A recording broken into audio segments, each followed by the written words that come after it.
बिहार में बहार है क्योंकि नीतीश कुमार है और अपराधी बेलगाम है। ऐसा हम इसलिए कह रहे हैं क्योंकि आए दिन बिहार में अपराध के मामले तेजी से बढ़ रहे हैं। आपको कहीं ना कहीं ये सुनने को मिलता ही होगा कि किसी व्यक्ति ने किसी व्यक्ति को चलते हुए चाकू मार दिया या फिर चलते हुए सड़क पर गोली मारकर किसी की हत्या करके उसकी लाश को फेंक दिया गया।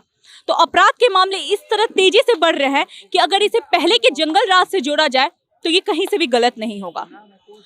कहीं ऐसा तो नहीं है कि वो पहले वाला बिहार का जंगल राज फिर से लौट के आ रहा है। आइए हम यहाँ पे बैठी पब्लिक से उनका ओपिनियन जानेंगे कि वो इस बारे में क्या कहते हैं। सर, बिहार में जितने तेजी से अपराध के मामले सामने आ रहे हैं इस पे आप क्या कहेंगे? देखिए, मामले आने का बहुत सारी कारण है। एक तो जो पुलिस महकमा है उसको 10 जगह एक जो काम होता है, पार्टिकुलरली शिक्षक को काम है पढ़ाना, तो स्कूल का काम दिया जाए। पुलिस का काम है शराब माफिया को रोकना, नहीं, वो अपना कर्तव्य को पालन नहीं कर रहा। जिस प्रेशर में रहे, सरकार के प्रेशर रहे, चाहे पब्लिक का प्रेशर रहे, कोई का प्रेशर रहे, लेकिन वो अपने काम के प्रति उत्तरदायित्व नहीं। पहला कारण। दूसरा कारण, जो बेरोजगारी बढ़ा है, लोगों को पैसा की चाहत हो गई है। एक आदमी 60,000 रुपया कमा रहा है, उसको गोभी भी 30 रुपये किलो मिल रहा है, और जो 10,000 रुपया कमा रहा है उसको भी 30 रुपये गोभी मिल रहा है। तो गरीब गरीब रह रहा है, अमीर अमीर रह रहा है। तो पैसा की चाहत में लोग अपराधी प्रवृत्ति अपना रहे हैं कि किसी तरह से छीन करके पैसा हमारे पास आ। सर, आपने एक बहुत बड़ा भी मुद्दा उठाया, बेरोजगारी। बेरोजगार, कहीं ये अपराध का बढ़ता हुआ कारण बेरोजगारी भी तो नहीं है? 200% सत्य है, बेरोजगारी ही बढ़ता हुआ क्राइम का कारण है। तो आप ये कहना चाहते हैं अगर बेरोजगारी, लोगों को अगर रोजगार दे दिया जाए तो इस तरह के अपराध नहीं बढ़ेंगे? नहीं बढ़ेंगे, एकदम स्पष्ट है। अगर रोजगार मिल जाएगा, देखिए कोई भी आदमी को, बैठा हुआ व्यक्ति वो क्या करेगा? कुछ नहीं कर सकता है। उसको अगर काम मिलेगा तो उसको अपना दिमाग जो है उस काम में लगाएगा। अब तो काम उसके पास नहीं है, तो उसको पैसा की आवश्यकता है, मोबाइल की आवश्यकता है, पेट की आवश्यकता है, भोजन की आवश्यकता है। तो इस परिस्थिति में उसको पाने के लिए वो गलत गलत अपराधी छीन लेना, मोटरसाइकिल छीन लेना, मोबाइल छीन लेना, इस तरह के। इस पे भी आते हैं। सर, जरा हम आपसे ये जानना चाहेंगे कि हमेशा से नीतीश सरकार जो है, या फिर हम बिहार के ही लोग ये जानते हैं कि पहले लालू राज यानी राजद के कार्यकाल में जंगल राज कहा जाता था। क्या आपको लगता है कि लालू के राज और अभी लालू जी के राज को नीतीश जी के राज से अगर जोड़ के देखें तो दोनों में कोई ज़्यादा अंतर नहीं है? जंगल राज अगर इसे अभी कहा जाए तो ये गलत नहीं होगा?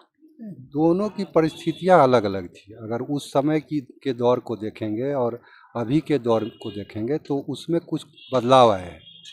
पहले की जो स्थितियां थी उसमें था कि सिस्टम कोलैप्स कर गया था। सिस्टम नाम की कोई चीज़ नहीं हुआ करती थी।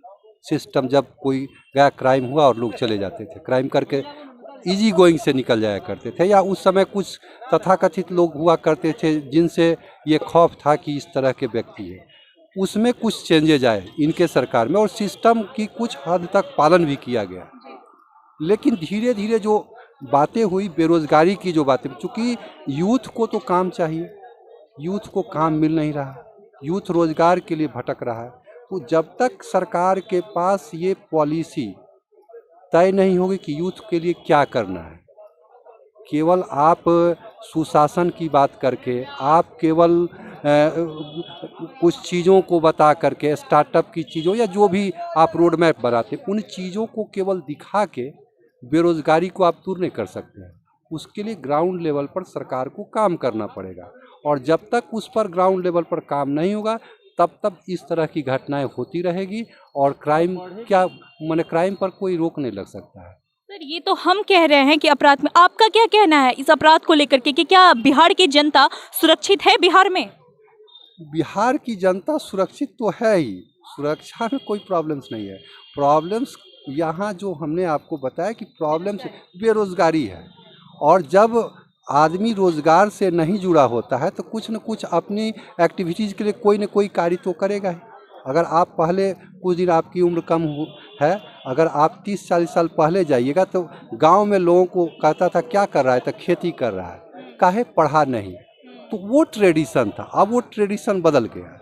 अब वो नहीं पढ़ता है तो कोई तीसरा काम करता है, गलत एक्टिविटीज़ में जुड़ते चला जा रहा है। तो ये डिजिटल जो आया, डिजिटल का ज़माना में बहुत सारे डिजिटल हो गए। अब उसको खेत से नहीं जोड़ना है, वो अपने सर, लेकिन यहाँ पे एक बात करना चाहूँगी, डिजिटल इंडिया जो बन रहा है, हमारा भारत डिजिटल इंडिया की ओर बढ़ रहा है, तो डिजिटल इंडिया में भी तो बहुत लोग को रोजगार मिल रहा है ना, ऐसा तो नहीं है कि उन्हें नहीं मिल रहा है। हम मतलब कि आप कह लीजिए तो नेटवर्क बेसिस पे भी बहुत लोग हैं जो इस फील्ड में भी अपना देख रहे हैं, उन्हें तो मिल ही रहा है रोजगार, ऐसा कहाँ है? पहले डिजिटल को आप समझिए कि डिजिटल ब्रेन से डिजिटल होना होगा आपको। केवल मोबाइल से डिजिटल होने से काम नहीं होगा। आप केवल कह देने से डिजिटल के जो सिस्टम है उसको फॉलो अप करना होगा। अगर आप चले जाइएगा यहाँ से सुदूर देहात में तो 12 बजे के बाद आपको एटीएम फेल मिलेंगे। वहाँ क्या है, कैश ख़त्म हो गया है। तो केवल कह देने से तो नहीं हो जाएगा डिजिटल। हम डिजिटल के लिए तो सारे प्रोसेस करने होंगे ना सरकार को, कि और केवल पटना में बैठ के इन डिजिटल की बात नहीं करनी होगी, सुदूर गांव के में जो है सो बात करनी होगी। उसके लिए सरकार ने कुछ पहल भी की है, कुछ काम भी कर रही है, लेकिन उसको और लार्ज पैमाने पर बढ़ाना होगा। सर, आपने बेरोजगारी पे तो कहा है, लेकिन अभी का हमारा करंट मुद्दा है अपराध, जो बिहार में तेजी से बढ़ रहा है, उस पे आप बोलिए। बेरोजगारी तो एक पॉइंट है ही, हम समझते हैं, लेकिन अपराध, इस पे किस तरह से लगाम लगाया जाएगा? अपराध के लिए तो सबसे पहले तो कॉमन लोगों को भी जो है दो तीन चीज़ों को ध्यान देना होगा। कि सबसे पहले कि अवेयरनेस होना चाहिए लोगों में, आम लोगों में अवेयरनेस होनी चाहिए। दूसरा कि सरकार की जो सिस्टम व्यवस्था है, पुलिसिंग व्यवस्था को सुधारना पड़ेगा। अब पुलिसिंग व्यवस्था में क्या है, बहुत सारे चेंजेज हुए नए पहले से। अब क्राइम जो डायरी लिखेंगे उनको केवल डायरी लिखना है, आपने तो फॉर्मेट बना दिया।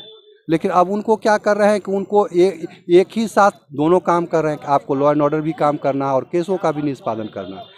तो पुलिस क्या एक साथ सारे कार्यों को कैसे करेगी? अपराधी को भी पकड़ेगी और वो अपने केसों का निष्पादन करना तो संभव नहीं है।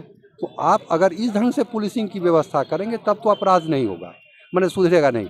अन्य राज्यों का जो मॉडल ला के मुख्यमंत्री ने जो लाया है कि वहाँ पर जाइएगा महाराष्ट्र में या दिल्ली में कि अलग अलग सिस्टम है, जो केस का अनुसंधान करते हैं तो उनका काम केवल अनुसंधान करना है, और जिनको विधि व्यवस्था देखना है वो केवल विधि व्यवस्था देखते हैं। अगर इस व्यवस्था को सही ढंग से लागू किया जाए और जो कमी है नियुक्ति जो करनी है, अगर उसको सही ढंग से चैनलाइज वे में जो रिक्तियाँ हैं उसके हिसाब से अगर काम किया जाए तो निश्चित रूप से अपराध पर जो है सो काबू पाया जा सकता है। अच्छा सर, मुझे ये बताइए कि अभी मंगलवार को विधानसभा में जो ये घटना घटा है वो भी एक तरह से अपराध में ही आएगा। तो ये जो घटना हुआ है ना, यहाँ पे आम जनता तो छोड़िए, यहाँ पे विपक्ष भी आरोप लगा रही है कि वो भी सुरक्षित नहीं है। इस पे आप क्या कहेंगे? देखिए, जो चुनाव के जनप्रतिनिधि आते हैं वो समाज सेवी नहीं रहते हैं, वो अपराध के पनपे हुए रहते हैं। इसीलिए इस तरह की घटना होती है। हम लोग इन पर टीवी पर देखते हैं, न्यूज़ में देखते हैं। इन लोगों को तो मर्यादा में रहना चाहिए, जिससे जनता लेसन ले, सबक ले, इनको आदर्श पुरुष माने।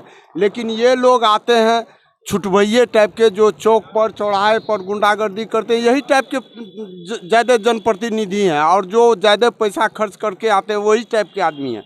इस टाइप के कहाँ आदमी हैं? वो इन्होंने जो पहले अभी बोले हैं उनमें थोड़ा सा हम ऐड करना चाहेंगे। राष्ट्रीय औसत जो है पुलिस का 1000 पर 1 पुलिस होना चाहिए। राष्ट्रीय औसत से उसमें भी बहुत कम है। और उनके पास उसके बाद जिम्मेदारी शराब माफिया में, जहां शराब की ज़्यादा खपत हो रही है, उसमें पुलिस तो यहाँ कमाने में लगी हुई है कि जहां शराब में ज़्यादा इनकम है उनको पकड़ धकड़ में, इसमें ज़्यादा वो लगे हुए हैं। और अपराध नियंत्रण करने में उसको उनकी रुचि कम है। और राष्ट्रीय औसत से कम पुलिस बल है यहाँ। तो उसके बाद वर्कलोड यहाँ ज़्यादा है, तो क्यों क्राइम रुकेगा? क्राइम का तो जब गवर्नमेंट और ज़्यादा वो बढ़वा रही है, बस यही। सर, जैसे आप हम सभी जानते हैं, एक रुपेश हत्याकांड का मामला बहुत तेज़ी से चला था हमारे बिहार में, और अभी विधानसभा में जो ये हुआ हमारे बिहार के लिए वो काला दिन के रूप में एक आएगा एक तरीके से, क्योंकि इस तरह का बहुत शर्मनाक हरकत हुआ। तो इस पे अगर हम बात करें तो वहाँ के राजद के एक विधायक ने कहा है कि नीतीश कुमार की सरकार जो है उनका कत्ल करवा रही है खुलेआम। उस पर आप क्या कहेंगे? कि छोड़िए जनता की बात, छोड़िए, वो लोग खुद को सेफ अगर महसूस नहीं करते हैं तो जनता कहाँ जाएगी? तो उनका स्लोगन है, वैसा कुछ नहीं है। वहाँ जो हुआ है घटना बहुत निंदनीय है, क्योंकि सभी जगह से चुन करके जो विधायक लोग आए हैं, जिस तरह से टीवी पर देखा गया है, कल प्रेस कॉन्फ्रेंस में तेजस्वी यादव ने कहा था कि हमारे पास सब चीज़ का वीडियो ऑडियो सब अवेलेबल है, अगर वो कहेंगे तो सब दिखाएंगे कि वो लोग शांति से सब कुछ कर रहे थे। इस पे क्या कहेंगे? अब इस पर तो जो वो दिखाएंगे या हम लोग जो देख रहे हैं वो दिखाएंगे, हम लोग देखे हैं, उसमें तो देखे कि वो काम सही नहीं है। बट वो दावा कर रहे हैं कि उन तो हर आदमी करता है, वो भी करेंगे, हम भी करेंगे। दावा करने में थोड़े कोई आगे पीछे रहता है, हर आदमी आगे रहता है।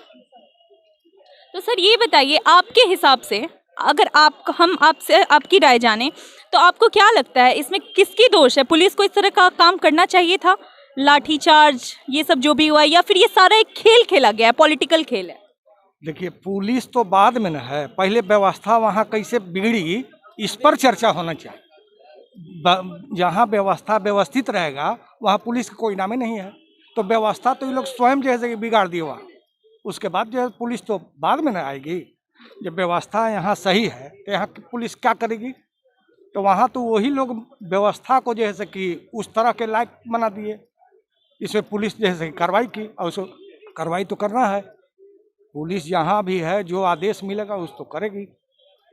हमारे समझ से यही अपराध बिहार में जितनी तेजी से अपराध बढ़ रहा है उसको लेके आप क्या कहिएगा? विधायक से लेकर के आम जनता तक कितना खुद को सुरक्षित महसूस कर रही है? त्राहिमाम है जनता। जब विधायक स्वयं नहीं सुरक्षित है तो आम पब्लिक कहाँ सुरक्षित है?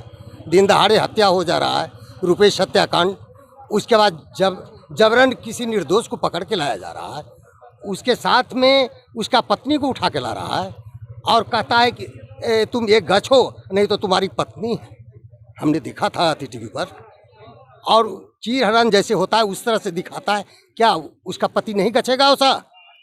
ये दिया है टीवी पर, तो इसको क्या कहिएगा? जंगल राज की महाजंगल राज, ये महाजंगल राज हो गया है। लेकिन नीतीश कुमार जी तो सुशासन की दुहाई देते हैं कि सुशासन की सरकार है। शासन के सामने ना हो रहा है कुशासन। ये कुशासन जो हो रहा है कहाँ बच रहा है बताइए? किस दिन बचा हुआ है? वो आपको क्राइम नहीं हो रहा है, वहाँ मर्डर है, वहाँ सारे जगह उठा ले रहा है, बचल है कौन दिन? तो इसका मतलब हम ये माने कि नीतीश कुमार जी जो है धृतराष्ट्र बने हुए हैं, सब कुछ देख करके अनदेखा कर रहे हैं। बस वही धृतराष्ट्र बने हैं, धृतराष्ट्र बने हुए हैं बीजेपी के गोदी में। अभी बीजेपी के गोदी में बैठ के धृतराष्ट्र बने हुए वो। और युवा वो तो जो शराब बोलेगा बेच रहा है, बहुत बड़ा धंधा उनके पास हो गया शराब बेचने का। जितने भी आपको युवा हैं योंगेस्ट 20 साल 21 साल के, सब शराब हाँ बेच रहे सर, एक और चीज, शराब जो आप कह रहे हैं, शराब बंदी है हमारे बिहार में, लेकिन आए दिन ये खबर सुनने को आते रहता है कि शराब कभी ट्रक में पकड़ा रहा है। वो नहीं, शराब तो होम डिलीवरी हो रहा है और सुविधा हो गया। और पहले जो लाने जाना पड़ता था अब तो घर बैठे पहुंच जाता है।